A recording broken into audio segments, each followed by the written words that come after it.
That's all there is to it. Now you know all there is to know about performing and documenting the 1995 physical exam. Now let's talk about the 1997 physical exam rules. The 1997 physical exam is based on the examination of 14 designated organ systems and specific bullets within those organ systems. So, unlike the 1995 physical exam rules, which left it up to the discretion of the physician in terms of what elements he or she wanted to examine within any organ system, the 97 rules define exactly which bullets or elements of examination must be done within each organ system. And if you don't do the right bullets, you don't get credit for examining that organ system. The level of physical exam depends upon how many bullets in different organ systems have been examined. The problem-focused exam requires 1 to 5 bullets from any organ systems. The expanded problem-focused physical exam requires 6 to 11 bullets from any organ systems.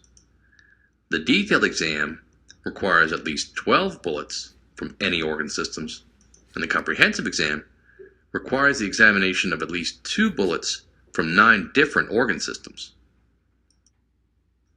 Now let's do some clinical examples of the 1997 physical exam for each level of physical exam: problem-focused, expanded problem-focused, detailed, and comprehensive. Let's start with the problem-focused physical exam. When using the 97 guidelines, this exam requires only 1 to 5 bullets from any organ systems. So here you might comment on the patient's general appearance and record the vital signs, which would give you 1 bullet for general appearance and 1 bullet for vital signs. And that's all you need to do. That would technically qualify for a problem-focused physical exam using the 97 guidelines. This level of exam goes along with level 2 established office visit, a level 1 hospital progress note, a level 1 consult, and the lowest level of subsequent nursing facility care, the 99307 level of care. So obviously not much documentation is needed for this lowest level of physical exam using the 1997 E&M guidelines. Next, the second lowest level of physical exam is the expanded problem-focused physical exam. Using the 97 guidelines, this exam requires 6 to 11 bullets from any organ systems. So here again you might comment on the patient's general appearance and record the vital signs, listen to the lungs and assess respiratory effort, listen to the heart, do a brief abdominal exam, and that's it. This adds up to exactly 6 bullets, which is all you need for an EPF exam using the 97 guidelines. This level of physical exam goes along with a level 2 hospital progress note, a level 3 established office visit, level 2 consult notes, and the second lowest level of subsequent nursing facility care, the 99308 level of care. So again, not a lot of documentation needed, just 6 bullets from any organ systems.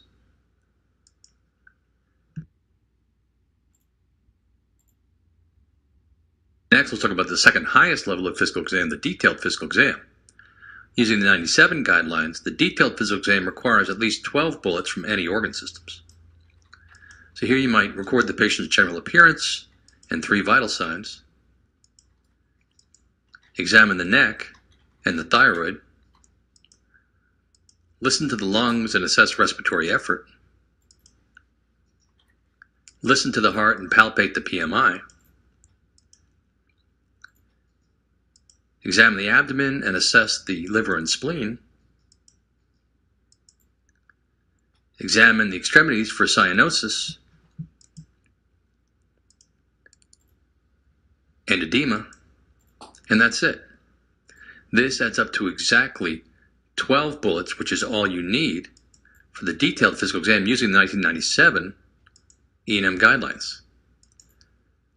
This level of physical exam goes along with the level 3 hospital progress note, a level 4 established office visit, Level 3 consult services, the second highest level of subsequent nursing facility care, the 99309 code, and the lowest level of initial nursing facility care, the 99304 level of care. Not a lot of documentation needed, but you have to make sure you pick and choose your bullets carefully because you need at least 12 bullets from any organ systems.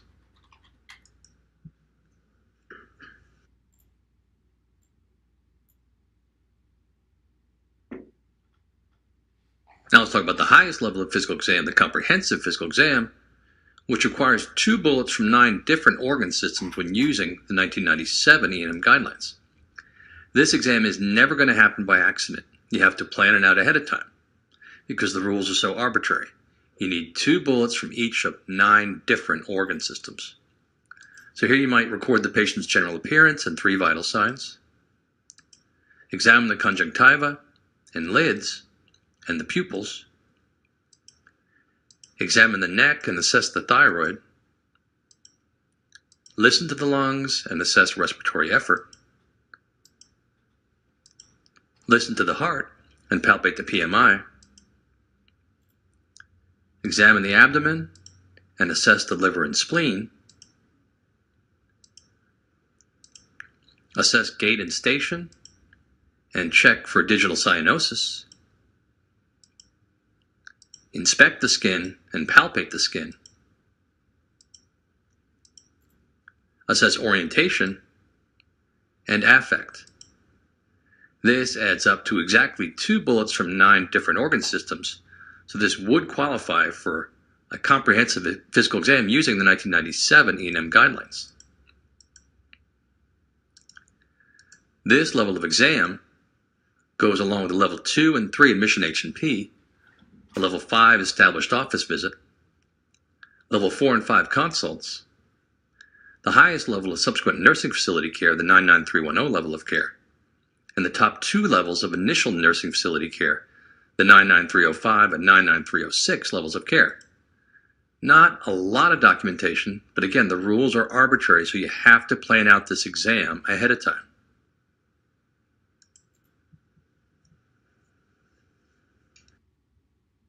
Three key components that have to fit together just right each and every time. Now you know everything there is to know about the history and physical exam. The last one we have to learn about is the medical decision making. There are 4 levels of medical decision making recognized by the E&M guidelines: straightforward medical decision making, low complexity, moderate complexity, and high complexity. The rules for the medical decision making are identical for both the 1995 and 1997 E&M guidelines. The medical decision making is the most important key component because it reflects the actual cognitive labor required for any given patient encounter. The E&M guidelines use 3 dimensions to quantify the medical decision making: the nature and number of the problems being addressed, the extent of the data reviewed, and the risk to the patient. How these 3 dimensions fit together determines the overall medical decision making for any encounter. This is the official table of medical decision making for both the 1995 and 1997 E&M guidelines. It tells us to use the number of diagnoses, the data reviewed, and the risk to stratify the medical decision making into one of 4 levels, from straightforward to low complexity, to moderate complexity to high complexity. And we're supposed to use these descriptive terms in the table to figure it out. The first thing you need to know is that only 2 out of 3 dimensions are needed to qualify for any given level of medical decision making. That is, you don't need the diagnoses, the data, and the risk. Just 2 out of 3. The second thing you need to know about this table is it doesn't work because the words are too vague. For example, what is the difference between a limited number of diagnoses and a multiple number of diagnoses? I have no idea. Or between a moderate amount of data reviewed versus an extensive amount? Nobody knows. So in the end, this table actually raises more questions than it answers regarding the medical decision making. So the obvious question is, isn't there a better way to more objectively quantify our medical decision making? The answer is yes. It's called the medical decision making point system. Here we still have 4 levels of medical decision making, from straightforward to high complexity, and the same 3 dimensions: the problems being addressed, the data reviewed, and the risk to the patient. and still only 2 out of 3 dimensions are needed. That is, you don't need the problems, the data, and the risk, just 2 out of 3. The risk is stratified using the official table of risk from both the 1995 and 1997 E&M guidelines, which we'll talk about in a minute. The problems being addressed and the data reviewed are quantified using a weighted point system, which allows us to parse out our cognitive labor in a more objective and repeatable manner. After you add up the problem points, the data points, and assign risk, you plug that information into the medical decision-making points table to figure out the final level of medical decision-making. For example, if we have 4 problem points, 2 data points, and moderate risk, since only 2 out of 3 dimensions must meet or exceed the requirements for any given level of complexity, this would add up to moderate complexity medical decision-making based on the problem points and the risk, even though we only have 2 data points. To understand how to add up our medical decision-making, we need to understand how to add up the problem points, the data points, and assign risk. Let's start with the problem points. The table shows how to add up the problem points. Point values are different depending upon whether the problems you're addressing are new or old, or whether they are stable, improving, or worsening. There are 2 important concepts to learn about the problem points. First, the newness or oldness of a problem is defined relative to the examiner, not the patient. And second, the points are additive within the encounter. That is, you should assign a point value to each problem you're addressing to come up with the final number of problem points for that visit. For a self-limited or minor problem, like an insect bite or a cold, you only get 1 problem point. And there's a max of 2 of these problems you can count per encounter. An established problem, which is stable, such as well-controlled hypertension, is worth 1 problem point. An established problem which is worsening or not yet controlled, such as poorly controlled hypertension or diabetes, is worth 2 problem points. A new problem for which no further workup is planned beyond the scope of the current encounter is worth 3 problem points. For example, if you diagnose hyperlipidemia and start the patient on a statin medication, you would get 3 problem points for that encounter because there is no further diagnostic workup needed. For whatever reason, there's a maximum of only 1 of these problems which may be counted per visit. Finally, you get 4 problem points for any new problem for which further workup is required. Examples would include proteinuria, chest pain, CHF, etc., i.e. any problem for which further diagnostic workup is needed beyond the initial visit. Once you've assigned problem points to each problem you're addressing, you add all the points together to come up with the final number of problem points for that encounter. So that's all there is to it for the problem points. Now let's figure out how to add up the data points. This table shows how to quantify the amount and complexity of the data reviewed by adding up the data points. Similar to the problem points, the data points are additive within the encounter. If you review and/or order lab tests, you get 1 data point. You don't get 1 point for reviewing labs and 1 for ordering labs. It's 1 point altogether. And it doesn't matter how many labs you review or order, you still only get 1 data point. Same goes for x-rays. If you order x-rays and/or review written x-ray reports, you get 1 data point. Again, the number of x-rays ordered or written reports reviewed doesn't matter. You still get 1 data point. The same rules apply to ordering or reviewing reports of non-radiologic medical tests, such as echocardiograms, EKGs, PFTs, etc. You get 1 point for ordering any number of these tests and/or reviewing any number of written reports. If you discuss the findings of a test with the performing physician, you get 1 data point. Examples include going over the cath results with a cardiologist or discussing the results of an endoscopy with a GI doc. To get this data point, however, you have to make sure you record the results of the conversation in your note. You get 2 data points if you independently review any image, tracing, or specimen, such as an EKG or a chest x-ray, and record your interpretation in the chart. It doesn't matter if there's already an official interpretation in the chart, as long as you personally record your findings, you get 2 data points. If you decide to obtain old records, you get 1 data point, but you have to make sure you document that decision in your note. Finally, if you review and summarize old records, you get 2 data points. But to get these points, you must include a brief summary of the records reviewed. In other words, you can't just say old records were reviewed. You have to include some form of summary in your note. Again, the data points are additive. So after you assign individual data points, you add up all the data points together to come up with the final number of data points for that encounter. So that's it for the data points. Now let's talk about the last dimension of medical decision making, how to stratify the level of risk. There are 4 levels of risk recognized by the ENM guidelines: minimal, low, moderate, and high, based on the presenting problems, the diagnostic procedures ordered, or the management options selected.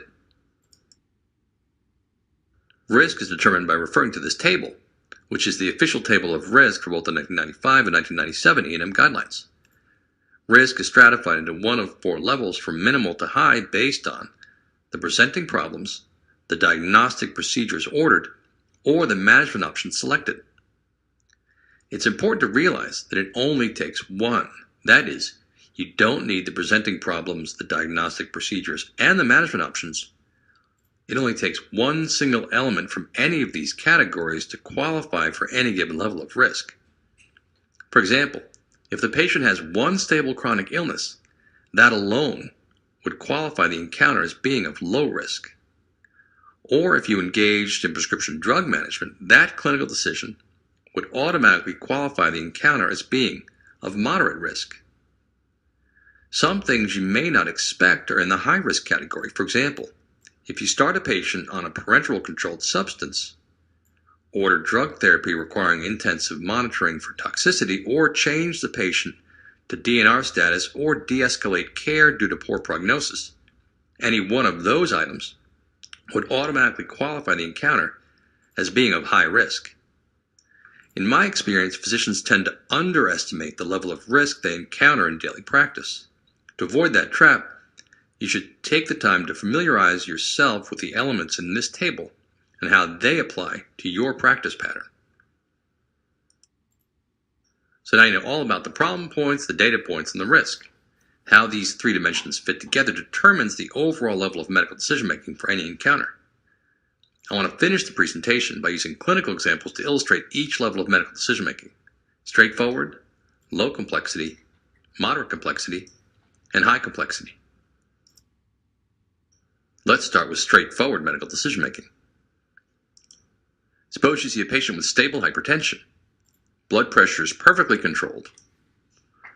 There are no other medical problems, and you make no changes and schedule a follow-up visit in 6 months with routine labs. Looking at the problem points, here we have one established and stable problem, so it's worth 1 problem point. Looking at the data points, all we did was order labs, so we get 1 data point. Looking at the table of risk, we have 1 stable chronic illness, well-controlled hypertension, which means we have a low-risk encounter.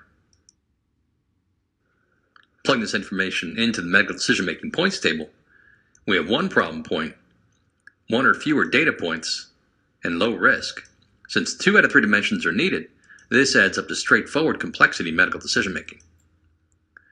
This level of medical decision-making goes along with Level 1 hospital progress notes, Level 2 established office visits, Level 1 and 2 consult service in both the inpatient and outpatient setting, and the lowest level of subsequent nursing facility care, the 99307 level of care. Now let's do low complexity medical decision making. Suppose the same patient returns in 6 months. Blood pressure remains well controlled, and renal profile is normal, but the patient complains of symptoms of a URI. You recommend Tylenol and fluids. Return visit is scheduled for 6 months with routine labs. Starting with the problem points, here we get 1 problem point for the established and stable problem of hypertension, and 1 point for the self-limited or minor problem of the URI. This adds up to 2 total problem points. Looking at the data points, we get 1 point for reviewing and or ordering labs. Looking at the risk, here we did recommend over-the-counter drugs. or we also have that stable chronic illness of hypertension. In any event, this would qualify as a low-risk encounter. Plugging this information into the medical decision-making points table, we have 2 problem points, 1 or fewer data points, and low risk. Since 2 out of 3 dimensions are needed, this adds up to low complexity medical decision-making. This level of medical decision-making goes along with Level 1 hospital progress notes, Level 1 admission H&Ps, Level 3 established office visits, Level 3 consult services, the second lowest level of subsequent nursing facility care, the 99308 level of care, and the lowest level of initial nursing facility care, the 99304 level of care. The second highest level of medical decision-making is moderate complexity. Suppose you see a patient in the hospital with improving COPD exacerbation. The patient also has hypertension and CAD, which are stable. You look at the labs, which look good, and you switch the patient from IV to PO steroids and order routine labs for the morning. Looking at the problem points, you get 1 point each for the established and stable problems of CAD, hypertension, and COPD, which adds up to 3 problem points. Looking at the data points, all we did was review and or order labs, so we get 1 data point. Looking at the risk, here we did engage in prescription drug management by adjusting the steroids, or we also have at least 2 or more stable chronic illnesses. In any event, this would easily qualify as a moderate risk encounter. Plugging this information into the medical decision-making points table, we have 3 problem points, 1 data point, and moderate risk. Since 2 out of 3 dimensions are needed, this does add up to moderate complexity medical decision-making. This level of medical decision-making goes along with a Level 2 hospital progress note, a Level 2 admission H&P, a Level 4 established office visit, Level 4 consult service, the second highest level of subsequent nursing facility care, the 99309 level of care, and the second highest level of initial nursing facility care, the 99305 level of care. Now let's talk about the very highest level of medical decision-making, high complexity. Suppose you're on call for the ER, and you're called to see a 55-year-old patient with shortness of breath. He has a history of CAD with ischemic cardiomyopathy. You look at the chest x-ray report, personally review the EKG, review the labs. You decide to admit the patient and order IV diuretics. You also order an echocardiogram and routine labs, including cardiac enzymes, to rule out new ischemia. Looking at the problem points, you've never seen the patient, so all these problems are new to you. Here we have CAD and CHF, both of which require further investigation in the form of cardiac enzymes and the echocardiogram, respectively. So we have at least 8 problem points. Looking at the data points, we reviewed and or ordered labs, looked at the dictated x-ray report, ordered an echocardiogram, and personally reviewed the EKG, and we're going to record our findings in the chart. This adds up to a total of 5 data points. Looking at the risk, I don't think there's any doubt that the CHF exacerbation, which requires admission to the hospital for IV diuretics, would count as a severe exacerbation of a chronic illness. So clearly, we have a high-risk encounter. Plugging this information into the medical decision-making points table, we have 8 problem points, 5 data points, and high risk. Here, all 3 dimensions clearly point toward high complexity medical decision-making. This level of medical decision-making goes along with Level 3 hospital progress notes, Level 3 admission H&Ps, Level 5 established office visits, Level 5 consult services, the highest level of subsequent nursing facility care, the 99310 level of care, and the highest level of initial nursing facility care, the 99306 level of care. So there you have it. Now you know everything there is to know about the 3 key components of documentation. But understanding the history, exam, and medical decision-making is only the first step. To code correctly, you need to know how to select the correct level of care for each encounter, and then make sure the key components fit together just right, each and every time.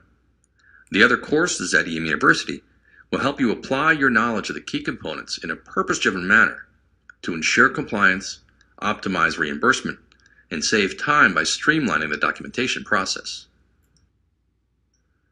This is the end of the presentation. The self-assessment quiz will start automatically. A score of 70% or higher is required in order to get credit for this learning